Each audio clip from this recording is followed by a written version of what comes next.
Hey guys, welcome back. My name's TechnoTuner, and today I'm bringing to you my Ice Counter Crystal Counter deck. This deck is nothing but just basically the Water and Ice Crystal deck from Yu-Gi-Oh! GX. This deck, I should say, is a lot of fun, and I use it only for my casual stuff for my Yu-Gi-Oh! RPG that I got going on for fun. This deck can do a lot of different things and establish basically a more stable board at the end. However, I just wanted to bring it to you guys to show it off and see what you all think. This deck is a lot of fun to play with friends and has a lot of capabilities of just setting up the board with a lot of ice counters or snow dust counters just so you can pop their cards or set up for further effects with your bigger monsters. So, let's go ahead and hop right on into this so we can take a look at this deck. First off, I do play 3 Crystal Girl. If this card is normal or special summon, you can activate this effect during the end phase of this turn. Add 1 level 5 or higher water monster from your deck to your hand. If you control a level 5 or higher water monster, and this card is in your graveyard, you can special summon this card, but banish it when it leaves the field. It's just a way to allow you to further extend so you can tribute summon for your bigger monsters, and also get a search at the end step for those monsters. Up next, I do play 3 Ice Knight. It gains 400 attack for each aqua monster you control. Once per turn, you can activate this effect. You can normal summon 1 water monster during your main phase in addition to your normal summoner set.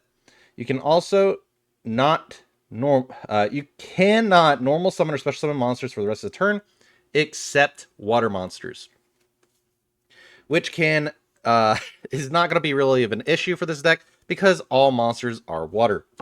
Next, I do play 3 of the new card from Battles of Legends. Monsters Mayhem. It's Ice Doll. You can discard 1 other water monster, special summon this card from your hand. If this card is normal or special summon, add 1 water spellcaster monster from your deck to your hand.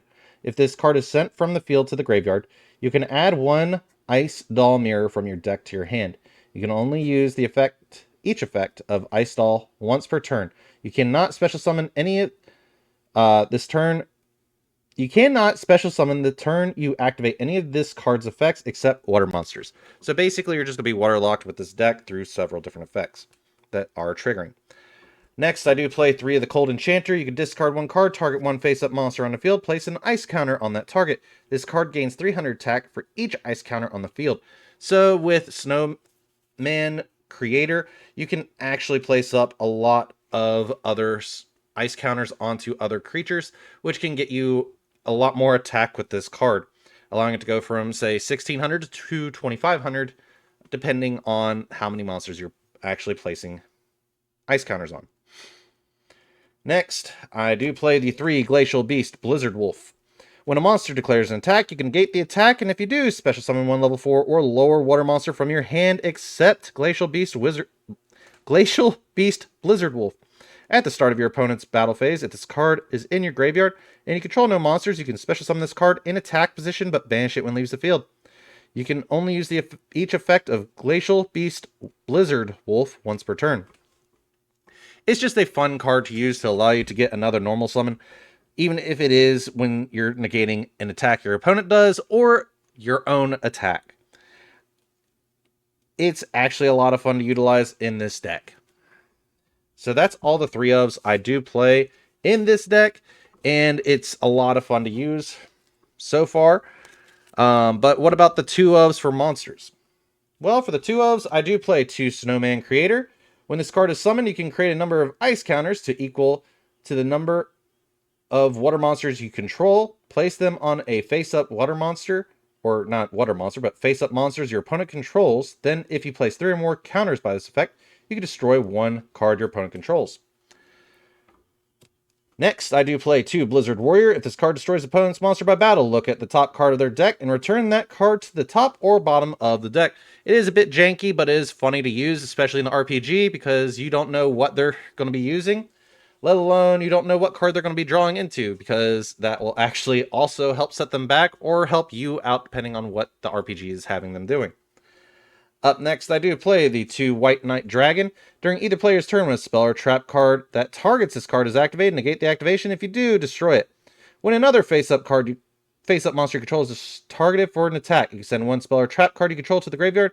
Change the attack target to this card. It's just basically a Blue Eyes White Dragon, just only as the ice version, as we saw in the in Yu-Gi-Oh! GX anime. Up next, we do have 2 Ice Master. You can special summon this card by attributing 2 water monsters. Once per turn, you can target 1 face-up monster on the field, place an ice counter on that target. You can tribute this card, destroy all monsters with an ice counter. So, even if you don't get to really do much with the ice counters for Cold Enchanter, you can use Ice Master to further blow up the board and get rid of those troublesome cards. I then do play the 1 Ice Queen. Cannot be special summoned from the graveyard. When this face-up card you control is destroyed and sent to the graveyard, you can target 1 spell in your graveyard, add that target to your hand. You must have 3 or more spellcaster monsters in your graveyard to activate this effect and to resolve it. Which is kind of funny because we do play a decent amount of spellcasters, which is within Crystal Girl, Ice Doll, and Ice Master. So it gives us a multitude of options to send to the graveyard or have in our graveyard to activate that effect. Well, that is all for the actual monsters in the deck. What about some of the other cards that we play? Well, for spells, we play 3 water hazards. Since all the monsters we control are water, you can special summon level 4 or lower water monster from your hand, but you must control no monsters to activate and to resolve this effect, which can be very helpful. Since a lot of your monsters do take up your normal summon and you need to get an extra body on board just so you can tribute summon some of the bigger ones, Water Hazard can help you extend to that point. Up next, I do play 3 Twin Pillars of Ice. You can special summon 2 Ice Pillar tokens. They're Aqua, Water, level 4, with 1900 attack and 1200 defense in defense position. You cannot special summon from the extra deck for the rest of the turn after this card resolves.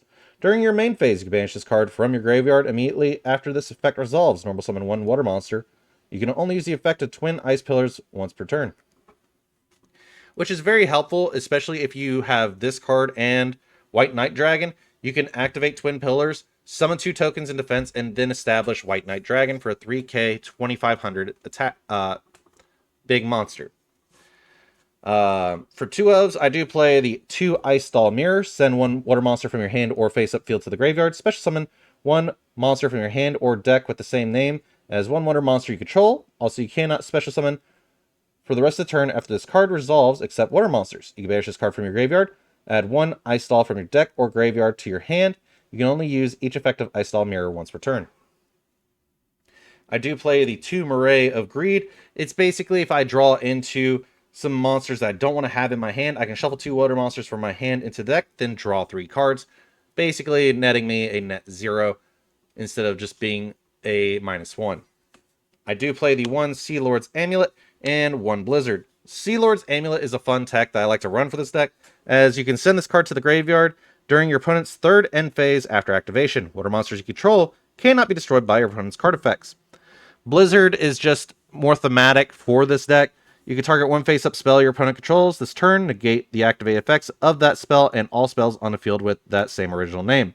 If the targeted card would be sent to the opponent's graveyard this turn, it is added to their hand instead. You can only activate 1 Blizzard once per turn. That is all I do play for spells in the deck. If I were to make this meta, I would have to probably cut down a lot of the actual restriction cards, such as Twin Pillars of Ice. Sorry. Finally, for traps, I do play 2 Ice Barrier. This is just funny because when an attack is declared involving your opponent's monster, change that opponent's monster attack to 0, negates effects, also cannot change its battle position. You can banish this card from your graveyard, send 1 level 5 or higher water monster from your deck to the graveyard, then you can add 1 water monster from your graveyard to your hand, also until the end of the next turn. After this effect resolves, you cannot special summon monsters except water monsters. So you can send 1 monster you want to see in your graveyard, such as, we'll say, Cold Enchanter. You can send Cold Enchanter, or we'll say Ice Master in this case. You can send Ice Master get Ice Master back to hand because it has to be level 5 or higher. Next, I do play the 1 Torrential Reborn. When a face-up water monster you control is destroyed by battle or by card effect and sent to the graveyard, you can special summon the monsters that were destroyed and sent to the field from the graveyard, sent from the field to your graveyard at that time. Then inflict 500 damage to your opponent for each of those special summon monsters. It's just a funny way to recur back some monsters and still do some burn damage to your opponent. Then, of course, as a more thematic card, the Icebound God. If 2 or more water monsters are on the field, target 1 face-up monster your opponent controls. That face-up monster cannot attack, all its effects are negated. If a level 5 or higher water monster is normal or special summoned to your field while this card is in your graveyard, you can set this card but banish it when it leaves the field. You only use the effect of it once per turn.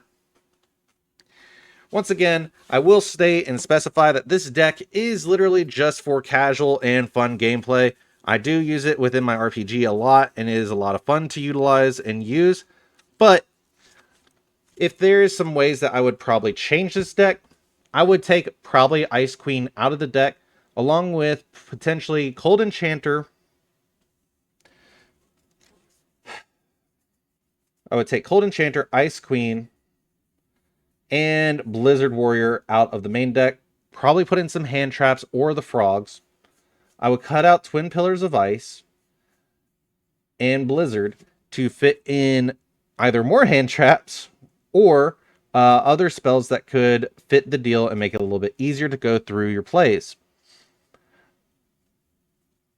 In this case, though, you could add Swamplands if you really wanted to, if you're running the Toad engine, just so you can get more monsters, and it would then open up doors for you to play Totally Awesome and other cards of the like, just so you have capabilities of really building the deck up larger and have a more troublesome board as you go, just so you can interact with your opponent. Anyways, guys, that is all I have for you today for the Ice Counter or Ice deck. I hope you guys did enjoy. It was a lot of fun making this deck. It is a lot of fun to play in the RPG, even though it's technically at a lower level currently. But I hope you all did enjoy. If you did, go ahead and hit that like and subscribe. I greatly appreciate it, and I'll see you all in the next one. Is it okay if I'm to say I'm catching feelings from all the dealings? Am I astray? What do you say? How are you feeling? Is it the same?